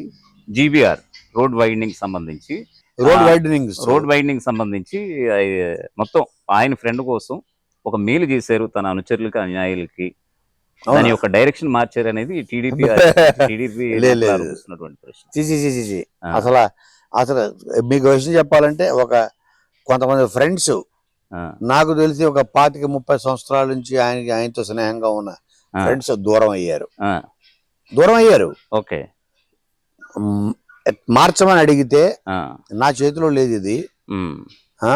ఉమ్. ఇది సెంట్రల్ గవర్నమెంట్, స్టేట్ గవర్నమెంట్ సౌజన్యంతో వాళ్ళ దీంతో జీబీసీ రోడ్ అలైన్మెంట్ అండి. ఆ రోడ్ అలైన్మెంటే జీబీసీ. వాళ్ళకి తగ్గట్టు చేయలేదని చిరకాల మిత్రులు ఆయనకి దూరం అయ్యారు. మరి ఇంకొక మీకు ఆ విషయం, నెంబర్ కూడా ఇస్తాను. మరి ఇంకొక విషయం కూడా రావట్లేదు వినిపిస్తోంది. ఇంటికి. యా. అంటే ఇంటికి కూడా ఇవన్నీ రావట్లేదు. నేరుగా ఆయన్ని ప్రశ్నించే ప్రశ్నలు. ఎందుకంటే ఆ, ఆయన స్థలం పోయింది అందులో. ఉమ్, ఆ రోడ్ వైడనింగ్ లో, ఆ, అలైన్మెంట్ లో ఆ, ఆయన స్థలం పోయింది. ఉమ్, ఆయన అత్యంత ఆప్తుడు, స్నేహితుడు. ఉమ్, నేనేం చేయలేను, ఊరికి మరి మంచిది కదా ఉమ్, అని అంటే అర్థం చేసుకో, దాన్ని కంపన్సేట్ చేస్తూ ఇంకో దగ్గర ఇస్తాం ఉమ్, అని చెప్పినా కూడా ఆయన అత్యంత ఆప్త మిత్రుడు ఆయనకి దూరం అయిపోయాడు. ఉమ్.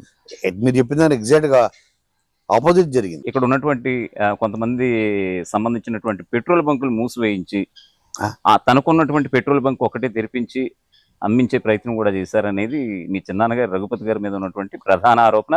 మొన్న చంద్రబాబు కూడా వచ్చి, బాబు నాకు కాన్వాయ్కి పెట్రోల్ కావాలి, నీ బంకికి వస్తున్నా అని చెప్పి సెటైర్లు కూడా వేసాడు ఆయన ప్రచారానికి గురించి. దాన్నే విధంగా చూస్తారు అంటే అండి, మీరు బాపట్లలో ఎవరు అడిగినా మీకు చెప్పేది ఒకటే ఒక ఇది ఏంటంటే, నాకు కూడా మా బాబాయ్ మీద ఉన్న కంప్లైంట్ ఏమిటది? అదేంటంటే ఆయన అత్యంత సౌమ్యుడు. అలా ఉంటే రాజకీయాలు పనికిరాదు, తిరిగి 4 మాటలు అనాలి. ఆయన అజాత శత్రు, ఎవరిని ఇబ్బంది పెట్టే మనిషి కాదు. ఆయనకన్నా మోర్ అగ్రెసివ్ ఇక్కడ నేను. ఆడు ఎవడనంటే నీ అమ్మ అంటే నీ అమ్మ అంటా నేను. మా బాబాయ్ చిన్న చిన్న స్మైల్ ఇస్తుంటాడు. ఆయన పెట్రోల్ బంక్, అలాగే కోనా భవనం, ఇక్కడ అక్కడ ఉన్న హైదరాబాదులో ఉన్న అన్ని వ్యాపారాలు క్లోజ్ చేసుకొని మా తాతగారు చనిపోయిన తర్వాత ఈ నియోజకవర్గానికి షిఫ్ట్ అయిపోయారు ఆయన 2001లో ఇక్కడికి.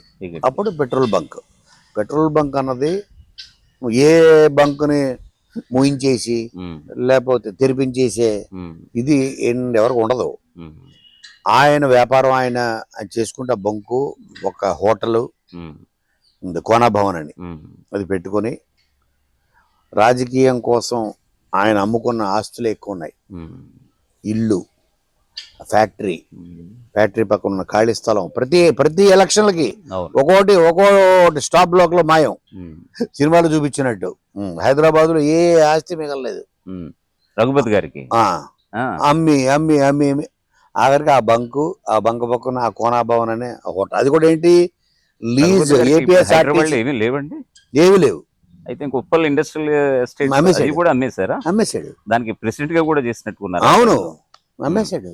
పక్కన ఖాళీ స్థలం ఉంది, అదే అమ్మేశాడు. ఇల్లు ఉంది మన ఇక్కడ అప్సిగూడలో, అదే అమ్మేశాడు. ఇండస్ట్రియలిస్ట్ గా అంటే పారిశ్రామికవేత్తగా పోగు చేసిందంతా రాజకీయాల్లో కూర్చి పోగొట్టుకున్నారు అంటున్నారు మొత్తం. మరి అదేమిటి ఇసుక సూర్యుడు అంటూ కూడా ఇక్కడ మీ ప్రధానంగా మీ నాన్నగారి పైన వస్తుంది. ఏదో ఇప్పుడు ఆల్రెడీ షర్మిల కూడా ఒకసారి క్యాంపెయిన్ చేస్తూ అదే అంటారు, మామూలుగా కాదు అవన్నీ దాన్ని చీటీ రాజకీయాలు అంటారు. ఇప్పుడు లోకల్ గా ప్రత్యర్థి మీద ఏదో వీడిలో ఆ మైనస్ ఉంది అని మనం చెప్పకపోతే ఇక్కడ ప్రజల్ని ఎలా కన్విన్స్ చేస్తారు వాళ్ళకి వేయడానికి ఓట్లు? అసలు మీకు విషయం తెలుసో తెలీదు, ఇక్కడ అసలు ఇసుక అన్నది కన్స్ట్రక్షన్ కి పనికిరాదు. ఇక్కడ ఇసుక అంటే అంత ఇక్కడ బుసక ఉంటది, ఇట్స్ కాల్డ్ బుసక. అంటే సముద్రం దగ్గర ఉన్నటువంటి ఇసుక పనికిరాదు.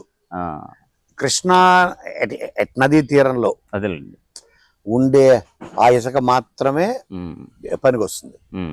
కాబట్టి మా బాబాయ్ గారి మీద వేసే ఎలిగేషన్స్ లో వాళ్ళకి ఏదో చెప్పే కదా చీటీ రాజకీయాలు. ఆయనకి చీటీ రాసిస్తాడు ఎవరు, అది చైర్మన్ చదవడం, లేకపోతే చంద్రబాబు నాయుడు చదవడం తప్ప బాపట్లలో ఉన్న ప్రతి ఓటర్కి తెలుసు కోన రఘుపతి అంటే అత్యంత సౌమ్యుడు.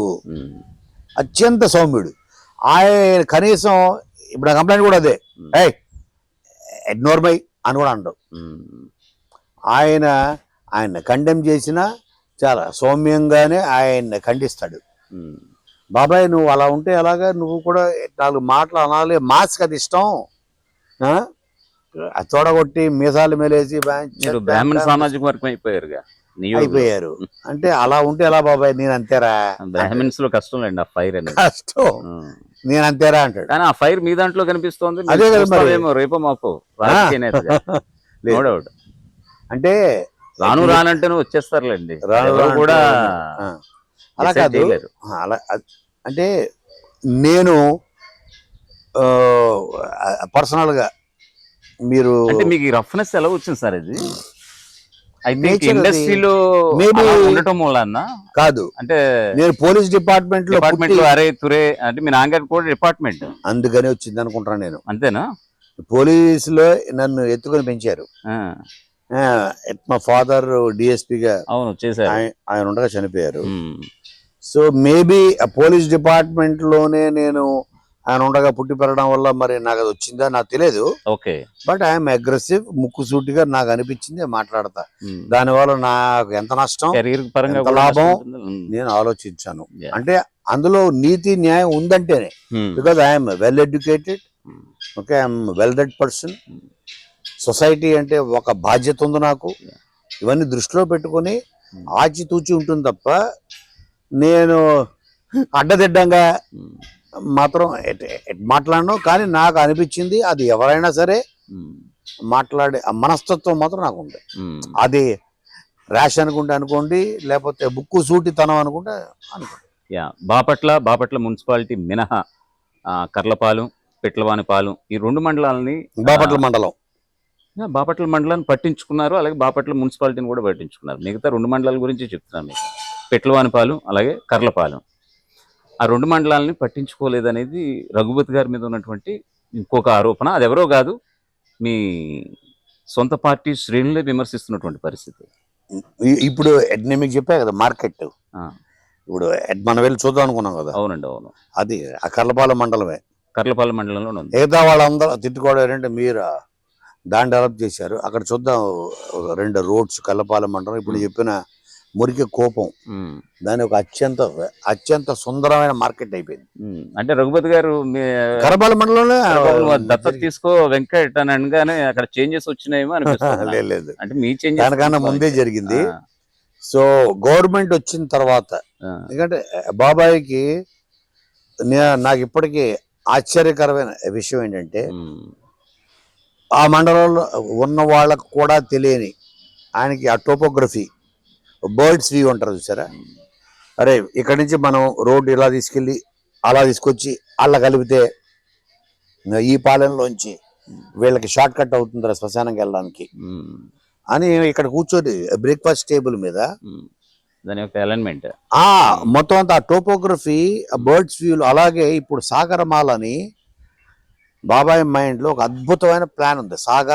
సాగరమాల ఎలా అయితే మనకి విశాఖపట్నంలో ఆ beach road up to Bheemili ఉందో, అలాగే చీరాల నుంచి ఆ బీచ్ రోడ్ ని అలాంగ్ ద కోస్ట్ తీసుకెళ్లి నిజాంపట్నం వరకు తీసుకెళ్లి ఒక బ్యూటిఫుల్, అంటే అది గనక అది బాపట్ల ని ఒక గోవా కింద మార్చేస్తుంది ఆ రోడ్డు. అది బాబాయ్ మైండ్ లో ఉన్న నెక్స్ట్ ఫ్యూచర్ ప్రాజెక్ట్ అదే సాగరమాల అనే ఆ రోడ్డు అప్ టు నిజాంపట్నం వెళ్ళిపోతే అలాంగ్ దట్ రోడ్ మీకు 5-star హోటల్స్ కానీ, రెస్టారెంట్స్ కానీ, టూరిజం కానీ భయంకరంగా డెవలప్ అవుతుంది. ఆ ప్లాన్ అంతా చెప్పారు నాకు. సో మీరు అన్నట్టుగా కర్లపాలెం అలాగే పిట్లవానిపాలెం రెండు మండలాలు కూడా అభివృద్ధి విషయంలో ఎక్కడ డోకా లేదు. మీ తాతయ్య గారి కళల కన్నా ఒక అంటే బాపట్ల జిల్లాగా నల్లమడ పేరుతో బాపట్లను జిల్లా కేంద్రంగా చేయాలనేది ఒక కాంక్ష. జిల్లాని చేయాలని ఆల్రెడీ రఘుపతి గారి హయాంలో గవర్నమెంట్ తీసుకున్న డిసిషన్ కూడా అయిపోయింది. సో జిల్లా ఆశ, ఆయన కళల ఆకాంక్ష నెరవేరిపోయింది. మనవడగా మీరు కూడా సంతృప్తి చెందారు, కొడుకుగా ఆయన కూడా సంతృప్తి. నెక్స్ట్ ఇంకేంటండి ఆయన అభివృద్ధి గురించి బాపట్ల కోసం పరితపించే వ్యక్తి? అదే ఇప్పుడు చెప్పే కదా సాగరమాల ఒకటి. అలాగే నేను వ్యక్తిగతంగా రాజకీయాల్లోకి వచ్చి 10 మందిని 10 మంది చేత అనిపించుకునే ఆ ఉద్దేశం నాకు లేదు, నేను తట్టుకోలేను కూడా. ఐఎమ్ ఆల్సో వెరీ చిరంజీవి గారి పాలసీ చెప్తున్నారండి మీరు. Exactly same. ఆయన కూడా అంతే, నేను అంతే. నువ్వు ఒక అండం ఎందుకు, మనం అనిపించుకోవడం ఎందుకు, పాలసీ మాట్లాడదాం, గవర్నమెంట్ చేస్తుంది మాట్లాడదాం, చేయింది మాట్లాడదాం, రెండు మాట్లాడాక. ఇప్పుడు నేను టికెట్ల విషయంలో, సినిమా విషయంలో నెగిటివ్ మాట్లాడా, ఆయన చేస్తాను మాట్లాడారు, అందులో మాట్లాడారు. Beyond that I'm not capable. ఒకళ్ళ 10 మంది అని బూతులు తిట్టి మనం తిట్టించుకొని నా ఉద్దేశం లేదు. నేను అడగబోయే ప్రశ్నలు కూడా నా కోరిక ఏంటంటే మంచి స్టూడియో. ఎలాగైతే బాబాయ్ ఆయన రాజకీయాల్లోకి రావడం వెనకాల ఉన్న అది తీరిపోయింది. ఇంకా బాబాయ్ వల్ల ఊరికి ఈ ప్రాంతానికి కూడా కొట్టేస్తే ఈసారి మీ తాతయ్య గారి మాదిరిగా ఆయన హ్యాట్రిక్. ఇప్పుడు నెక్స్ట్ బాబాయ్ హ్యాట్రిక్. బాబాయ్ అంటున్నాడు, లేదు ఇంక నాకు చాలా రాజకీయాలు అన్నాడు. వద్దు, ఇంకా నేను ఇదే కంటెస్టింగ్ నేను మళ్ళీ చేయను అన్నాడు. అసలు టికెట్ ఇస్తూ ఊరుకునేది లేదని సాక్షాత్తు రెడ్డి సామాజిక వర్గ నేతలే మీ పార్టీ శ్రేణులు విమర్శించినటువంటి. అది 19లో కూడా జరిగింది, తెలియదా మీకు? 19లో కూడా సేమ్. లోటస్ పాండ్ దగ్గరికి వెళ్ళి వాళ్ళు కూర్చున్నారు. కూర్చుంటే జగన్మోహన్ రెడ్డి గారు ఒకటే చెప్పారు, అది తప్ప మీరేదని అడగండి, బాపట్లకి కోన రఘుపతే ఉంటాడు. సో బాపట్లకి మంచి చేయగల నాయకుడు చూస్తాడు తప్ప ఆయన సామాజిక వర్గాన్ని అక్కడ ఆయన పట్టించుకోలేదు. అది 19లో కూడా జరిగింది. 19లో కూడా జరిగింది. 19 తర్వాత కొన్ని పరిస్థితులు మారాయి, అవి మీకు చెప్పక తప్పదు. ఆయన ఇచ్చినటువంటి కొన్ని స్టేట్మెంట్స్ బాపట్లని ఎస్సీ రిజర్వ్డ్గా చేయడం అనేది ఒక చారిత్రక తప్పిదం అన్నారు చిన్నాన్న రఘుపతి గారు. ఆ స్టేట్మెంట్ తర్వాత దళితులకు కూడా క్షమాపణ చెప్పారు ఆయన. సో అప్పటి నుంచి దళితుల్లో తప్పిదం ఆయన అన్నారు. అది మీడియాలో కూడా సర్క్యులేట్, వాట్ ఎవర్ సాక్షిలో కాదులేండి, మిగతా ఛానల్స్ లో కూడా సర్క్యులేట్ అయింది. ఆయన కూడా క్షమాపణలు చెప్పారు. అది ఆల్రెడీ మనకి యూట్యూబ్ లో కూడా ఉంది. నా ఉద్దేశం అది కాదు అని అదేదో చెప్పారు, వాట్ ఎవర్. కానీ తర్వాత దాన్ని సర్ది చెప్పుకునే ప్రయత్నం చేసినా కూడా వాళ్ళ మనసులో నాటుకుపోయినటువంటి ఆ వ్యాఖ్యల్ని ఇంకా అగ్గి రాజేస్తున్నాయి. ప్రత్యర్థి పార్టీలకి ఇంకా అది ఒక బాపట్ల ఒక ప్రచారాస్త్రంగా ఉంది. ఇక్కడ ఈయన ఓడించడానికి అది ఇంకా ఆయన క్షమాపణతోనే పోలేదు. నేడు ఎన్నికల సమయంలో కూడా అది ఒక వజ్రాయుధంగా వాళ్ళు యూజ్ చేసుకోవడానికి ఉంటుంది. నందిగం సురేష్ తోటి అప్పటి నుంచి ఇప్పటికీ పెద్దగా మాట్లాడుకోరు. అవునా? రఘుపతి, నందిగం సురేష్ మాట్లాడుకున్న పైనే అనేది ఒకటి. ఇటు ఎస్సీలు, మరోవైపు రెడ్డిలకి కాస్త దూరంగా ఉంటున్నారు. ఈయన రెడ్డిలను అసలు పట్టించుకోవట్లేదు. గడిచిన 10 ఏళ్ల నుంచి కూడా, అంటే 2014 నుంచి 2024 వరకు కూడా రెడ్డి కమ్యూనిటీని మన కోన రఘుపతి గారు పట్టించుకోలేదు అనేది వాళ్ళు చేసినటువంటి ప్రధాన ఆరోపణ. ఒకవైపు రెడ్డిలు, ఒకవైపు ఎస్సీలు. ఇక్కడ ప్రధానంగా ఉన్నటువంటి మెజార్టీ ఓట్ షేర్ ఎవరిదైతే ఉంది ఎస్సీలది ఉంది, ఆ తర్వాత రెడ్డిలది ఉంది. మీరు అన్నట్టుగా బ్రాహ్మణ్ సామాజిక వర్గం 3 నుంచి 4,000 5,000 ఉంటుంది. సో దాని ఇంపాక్ట్ ఇప్పుడు ఖచ్చితంగా ఉంటుందనేది రాజకీయ విశ్లేషకులు చెప్తున్నటువంటి మాట. ఇప్పుడు ఏం చెప్తారంటే, అవతల వ్యక్తి స్ట్రాంగ్ అయినప్పుడు ఏదో ఒకటి అస్త్రాలు వెతుక్కుంటారు అతన్ని ఓడించడానికి, పడగొట్టడానికి. ఓకే, ఏదో ఒకటి వెతుక్కొని చిన్న సందు దొరికిన ఆ సందుల్లో వేలు పెట్టి గేలికి దాన్ని పెద్ద చేసి భూతద్దంలో చూపించాలన్నది. ఇప్పుడు బాపట్ల మార్కెట్ యార్డ్ చైర్మన్ ఎవరు? సీతారావు రెడ్డి గారు, మా కర్రపాలకు సంబంధించిందే. ఇది రెడ్లు పట్టించుకోవట్లేదు, లేదా ఇంకోళ్ళు పట్టించుకోవట్లేదు. ఇవన్నీ ఏంటంటే ఏదో ఒకటి వాళ్ళు ఎంచుకోకపోతే ఏదో ఒకటి దాన్ని ప్రాచుర్యంలోకి తీసుకొచ్చి, ఎందుకంటే మీరు అన్నట్టు ఈ నియోజకవర్గంలో ఈ 2 సామాజిక వర్గాలు చాలా డామినెంట్ ఉన్నాయి కదా, మీరే చెప్పారు కదా. ఒకళ్ళు ఎస్సీలు, 2 రెడ్డిలు. ఈ 2 సామాజిక వర్గాలను దూరం చేయాలంటే ఏం చేయాలి?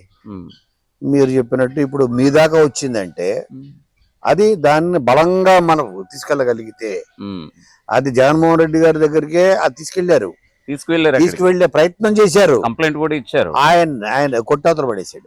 అసలు ఈ దఫా టికెట్ రాదని అనుకున్నారు. 15 రోజుల క్రితం వరకు కూడా, అంటే ఆయన వరకు కూడా బాపట్ల అనేది కాస్త సందిగ్ధ పరిస్థితి. అక్కడ క్యాండిడేట్ ఎవరనేది కూడా ఆ ప్రతికూల పరిస్థితుల్లో సాధించుకోవడం అనేది ఒక నేను చెప్తున్నానంటే ఫస్ట్ విక్టరీగా భావించాలి మీరంతా. నేను రఘుపతి గారి క్యారెక్టర్ గురించి చెప్పాను మీకు. అత్యంత సౌమ్యుడు, ఒకళ్ళ మాటలు అనేవాడు కాదు. ఆయనని కోపంగా చూసే వీడియో ఈనాడు ఒక్కటే కనిపించదు. ఒకళ్ళు పరుషంగా ఆయన మాట్లాడడం. అటువంటిది ఆయన వాళ్ళని ఒక వర్గాన్ని, ఒక కులాన్ని, ఒక సామాజిక వర్గాన్ని దూరం చేసుకునేంత ఇది క్యారెక్టర్ ఆయనలో అసలు లేనే లేదు. ఇప్పుడు మీకు అప్పుడప్పుడు ఆ టంగ్ స్లిప్ అయ్యే వాళ్ళు ఉంటారు కొంతమంది. అవునండి, అవును. ఆ టంగ్ స్లిప్ అయ్యే వాళ్ళకి ప్రమాదం ఉంటది. ఇప్పుడు అక్కడ చూస్తే చింతమనేని ప్రభాకర్ లాంటి వాళ్ళు వేర్లేండి. సో అంటే ఈయన అత్యంత సౌమ్యుడు. వీలైతే 10 మందిని కలుపుకుంటాడు తప్ప శత్రువును కూడా ప్రేమించే గుణం ఉంటుంది తప్ప ఆయనలో శత్రువులు తయారు చేసుకోవాలనుకోడు బాబాయ్ అస్సలు. అయితే వాళ్ళకి ఏదో కావాలి కదా, ఈ రెండు వర్గాలని, అటు రెడ్డి సామాజిక వర్గాన్ని అలాగే ఎస్సీ సామాజిక వర్గాన్ని దూరం చేయగలిగితేనే తప్ప వాళ్ళు ఈయన్ని అంటి పెట్టుకుని ఉన్నారు. 2 సార్లు గెలిపించారు, 3వ సారి కూడా ఈయన గెలుపు ఖాయం అయిపోయింది. దీన్ని ఎలా దూరం చేయాలి? కాబట్టి ఇలాంటివి వాళ్ళు ప్రాచుర్యంలో తీసుకొచ్చారు. మరొకటి అండి, మీ పార్టీ నేతలు, ఐ మీన్ మీ చిన్నాగారి పార్టీకి సంబంధించిన నేతలే బాపట్లకు సంబంధించి చీరాల గోవర్ధన్ రెడ్డికి కనీస గౌరవం ఇవ్వలేదని ఎమ్మెల్యే అయిన దగ్గర నుంచి కూడా, ఆయన మాజీ ఎమ్మెల్యే, ఆయన వర్గీయులు కూడా అసంతృప్తితో రగిలిపోతున్నారనేది అదొకటి. అలాగే మాజీ మంత్రి గాది వెంకటరెడ్డి వర్గం, ఎమ్మెల్సీ ఉమ్మారెడ్డి వెంకటేశ్వర్లు కూడా సదరు ఎమ్మెల్యేకి దూరంగా ఉంటూ వస్తున్నారనేది, ఇందులో ఎంత వాస్తవం ఉంది? అంటే అండి, they are not into active politics except Ummareddy garu. Okay, Ummareddy గారు ఎమ్మెల్సీ ఆయన ఇప్పటికీ మా పార్టీకి పెద్ద, ఐఎస్ఆర్సీపీ పార్టీకి పెద్ద, ఈ ఊరికి పెద్దగానే చూస్తాం.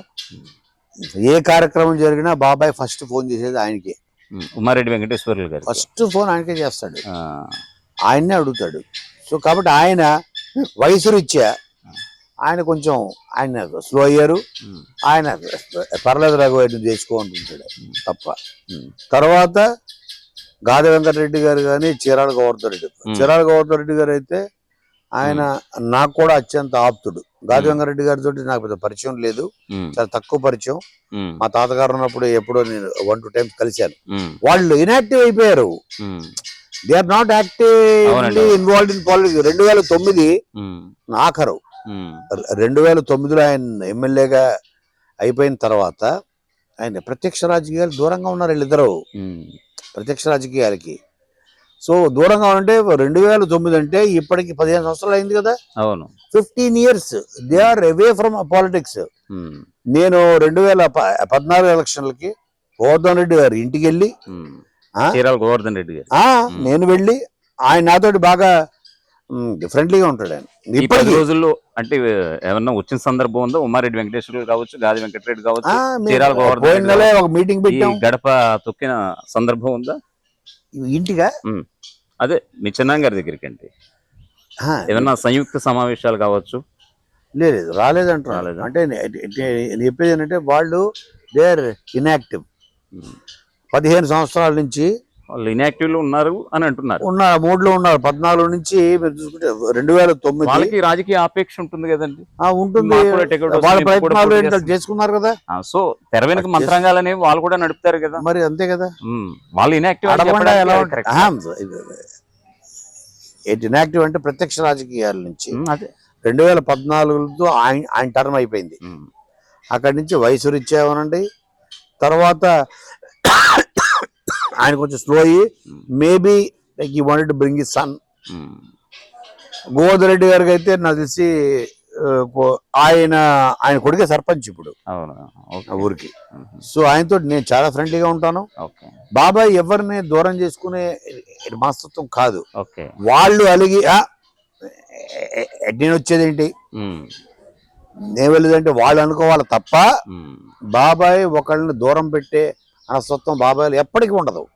ఎప్పటికీ కోన వెంకట వాళ్ళని దగ్గర తీసుకోవాలనుకుంటాడు, వాళ్ళు రారు. అంతే అంటారా? అంతే, వాళ్ళ మీద దోస్తున్నారు 100%.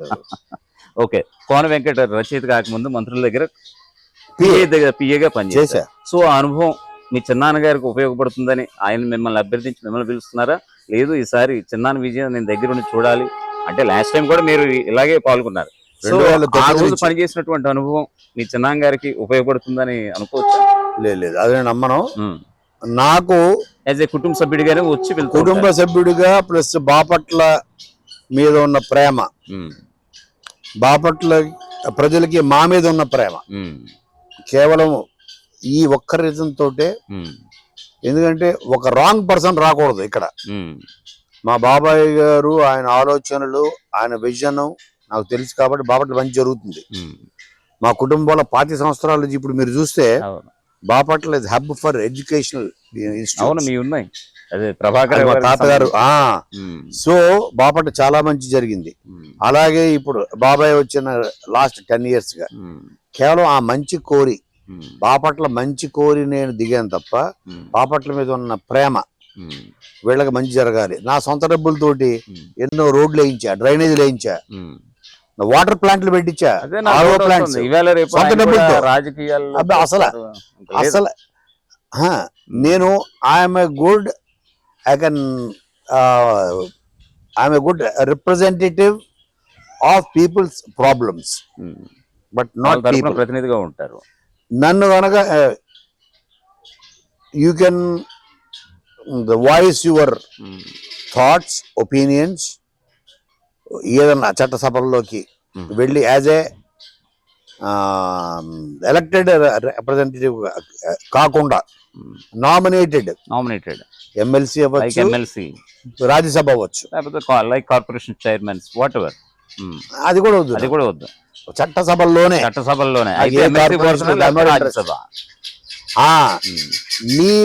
నీ ప్రాంతం తాలూకా సమస్యలని, నీ రాష్ట్రం తాలూకా, because I'm a good orator even in Hindi.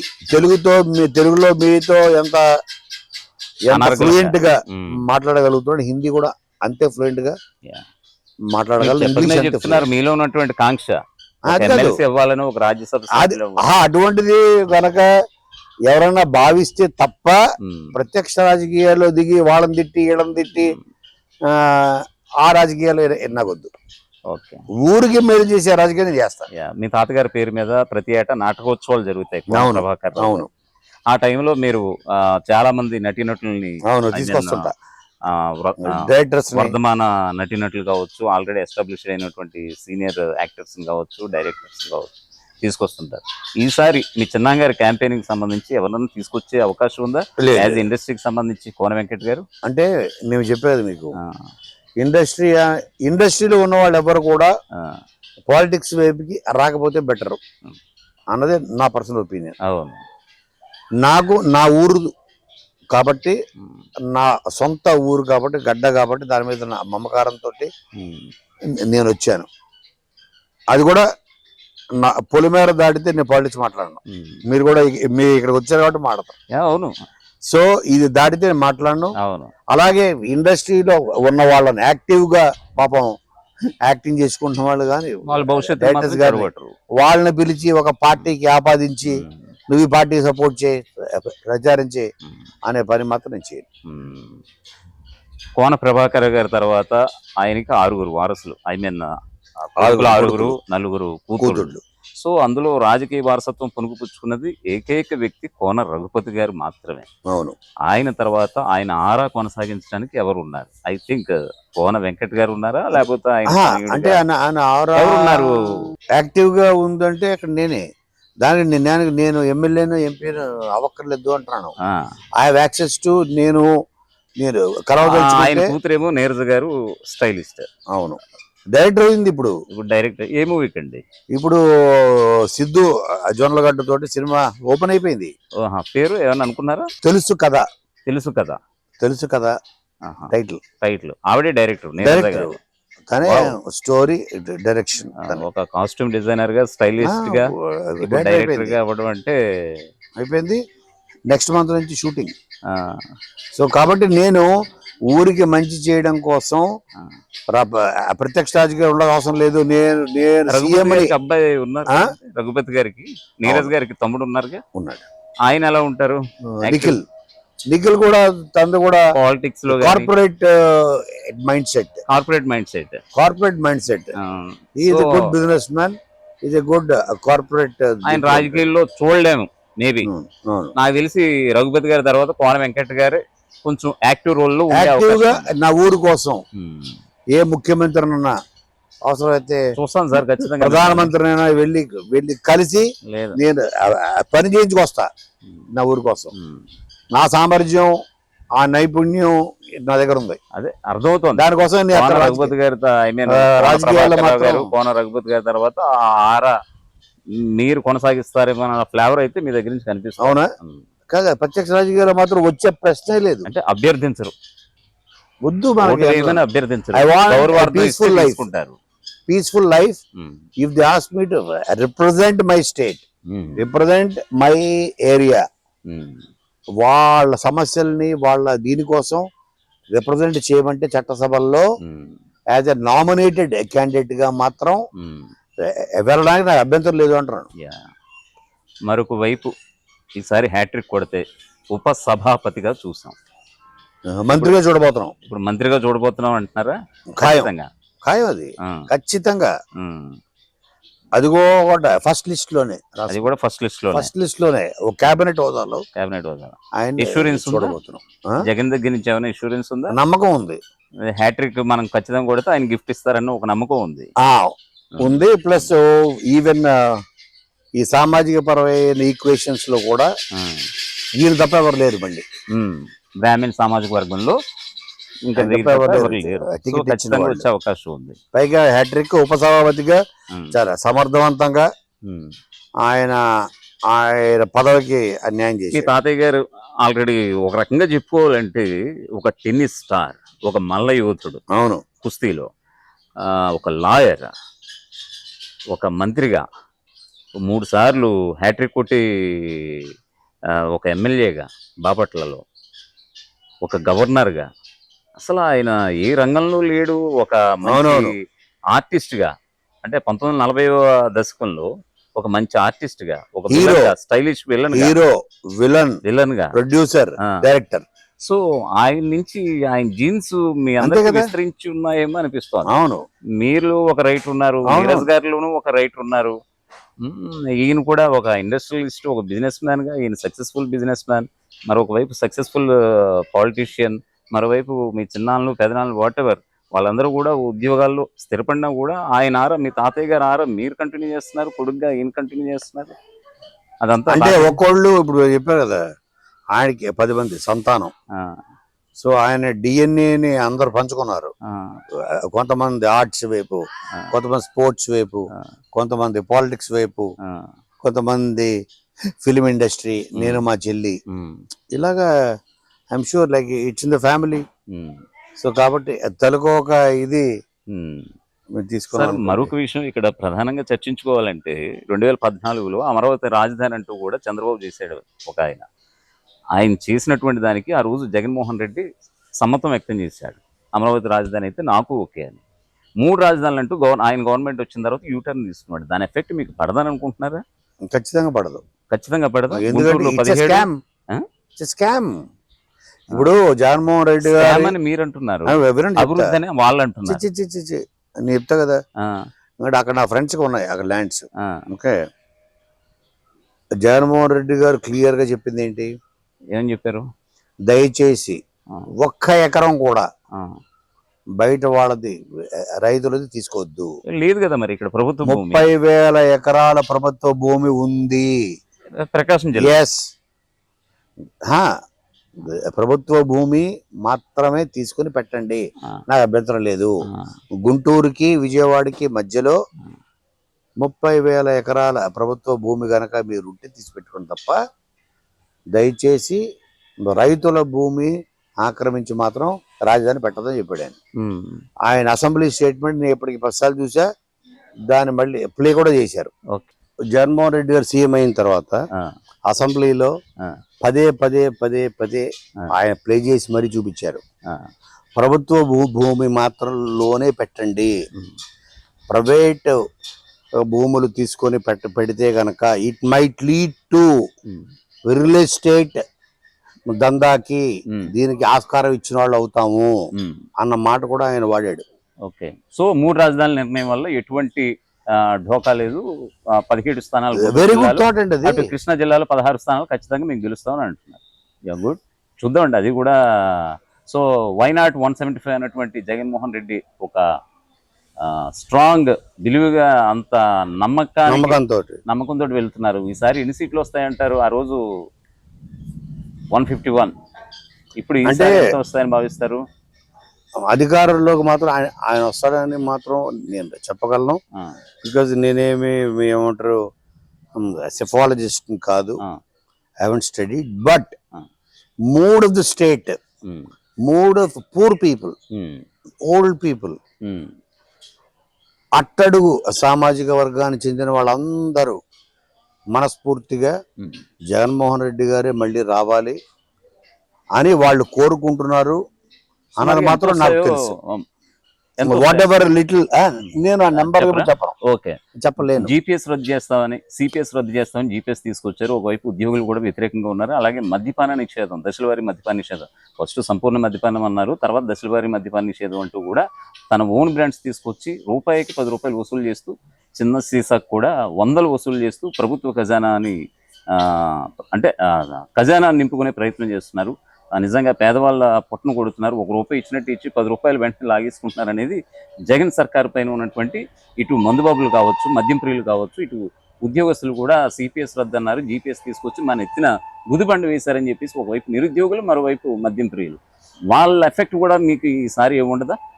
అంటే దశలవారీ మద్యపాన నిషేధం పట్ల జగన్ తీసుకున్నటువంటి వెళ్తున్నటువంటి అసలు ఇప్పుడు నేను చెప్పే కదా, ప్రతి విద్యార్థి 100కే రాస్తాడు పరీక్ష, 100కే ప్రిపేర్ అవుతాడు, 80 డిస్టింక్షన్ అయితే 90 దగ్గర ఆగిపోతాడు.